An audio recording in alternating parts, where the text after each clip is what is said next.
Hi everybody, today is show and tell. I'm on the road in Seattle and I wanted to show you of the over 30 trumpets that I own, most of which are Yamahas. I want to show you 7 very, very unique horns, and I want to tell you not only about the instruments themselves, but also how I got these trumpets on board for my flight from Los Angeles to Seattle yesterday. I probably broke a Guinness World Record for a number of legal trumpets ever brought on board an airplane. So let me explain that to you. And I'll show you about the horns themselves. The ones I'm going to start with, or the one I'm going to start with rather, is the Yamaha model 6315 flugelhorn. I've played this for many, many years. It's a very, very accurate instrument, especially between G and high C. It doesn't have that squirrely quality that you sometimes get in certain flugelhorns. This goes into its own satin bag, as will all of these trumpets, and I'll explain that when we finish the tutorial. I then place it flat down into the guard elite bag. I've positioned one of the dividers so that it's far enough this way that the horn can comfortably fit down like that. Then I put one of these affectionately known as the taco inserts that gets velcroed against the side of that divider, and we place it down here like this. We'll get to that a little bit later. I'd read somewhere not too long ago that apparently there are fewer than 200 working Stradivarius violins left on planet Earth. This horn is also Stradivarius, and in fact, it's even more unique. This is one of only 20 trumpets that Bach ever built. It was built in 1961 in Mount Vernon, New York, and this is a Vindobona model with a 65 bell. Only 20 of them were ever made, and I happen to be in possession of one of them. It was given to me recently for permanent loan by a dear friend, and I carry it with me proudly. If you ever catch me after a master class or a concert, bring a mouthpiece, because this is truly a piece of trumpet history, and it's a real privilege to be able to have this in my possession. This horn also gets placed in its own satin bag, and then I've taken the third divider that comes with the guard case, lift it up like that, you place this bell down, then the entire instrument is pushed flat, so you have a flat trumpet and a flat flugelhorn. That divider is then placed on top of that. It's angled down from the bell end down to about 45 degrees, so you have room at this end of the case for another instrument. Next horn I want to show you is a prototype, which was built for James Thompson, one of my trumpet mentors, by Bob Malone and the good folks at Yamaha. This has an original MC1 lead pipe on it, and one other cool little customization is a sliding brace down here between the bell and the first valve slide. That sliding brace allows me to slightly alter the feel of the instrument whenever I'd like to do that. This horn is particularly special because of the fact that Jim played it at every one of my undergraduate lessons when I was studying with him in Montreal. I'm now in possession of this horn, and it's a huge part of my own trumpet history. Very proud to carry it around with me. This too goes into a satin bag, and it's placed on top of the flugelhorn with the bell facing the opposite direction from the flugel bell. Nice and flat, and then I take the taco insert, covered up just like that.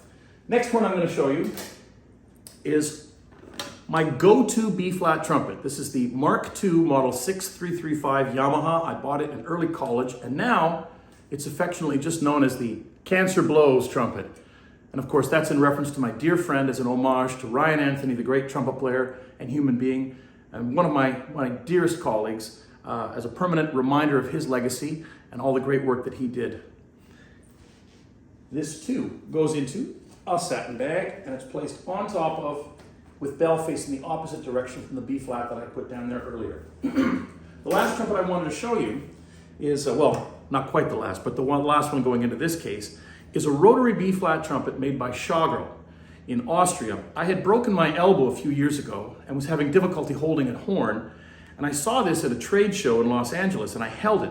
You can see it's a very, very unique design and shape. And what's especially interesting about it is that when you hold it, it's ergonomically perfect. It floats. It doesn't have the forward weight that a regular instrument does. As a result, it's also a fantastic teaching tool, because I can have somebody hold this horn, then grab their regular instrument and have to make certain body adjustments to have it feel the same way.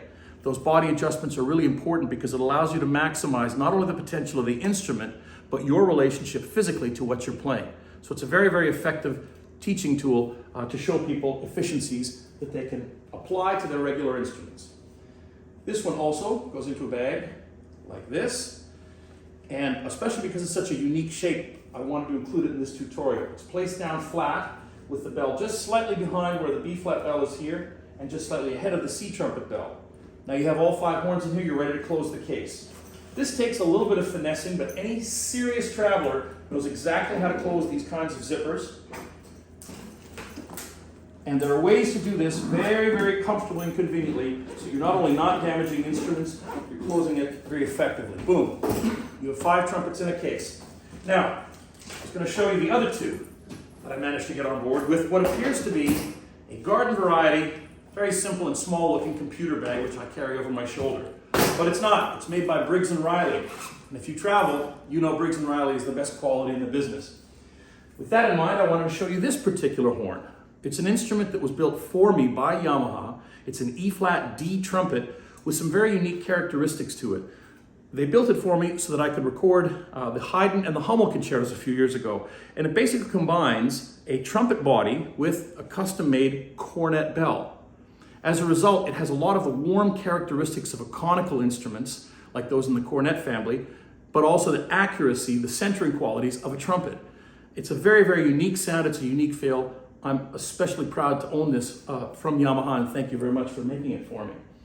I put this into one of my other taco inserts, and I very simply place it down in the computer bag like so. The last trumpet I'm going to show you is my Yamaha model 9920 piccolo trumpet. It's a 3-valve piccolo with a rotor 4th valve right there, and yes, it's blue. I have been known to tell flight attendants this is made of crushed sapphire, and it's worth $3.2 million. And I do that without cracking a smile. True story. I take this horn and I put it into an ordinary cup mute bag, and I place that just on top of the E-flat trumpet, which is now protected by the taco insert. Close that up from back here, close it on this side, you're done. Now this computer case has an especially awesome telescopic handle on it, and this is where the quality of this particular case is very, very important. I take that, put it on the floor, then I take my Guard Triple Elite, which has 5 large instruments in it, place it on top, run the strap this way, boom, you're rolling to your next destination. Now just in case you ever get stopped at the gate and they say there's no way that trumpet case is coming on board, even though the Guard Triple Elite has been measured with airport sizes in mind, and it does fit into those. Sometimes you're just going to run into somebody that says, no way. This is why the satin bags are so important. You literally reach in, take all 5 of your horns out like grocery shopping, and you'll carry them on board yourself, put them directly underneath the seat in front of you. They're completely safe there, and then the airlines are free to go ahead and check your case to the next destination. You get reacquainted with the case and your trumpets. When you land at the other end, boom, you're traveling. Be creative, have fun with the trumpet. Hope you've enjoyed this tutorial. See you later.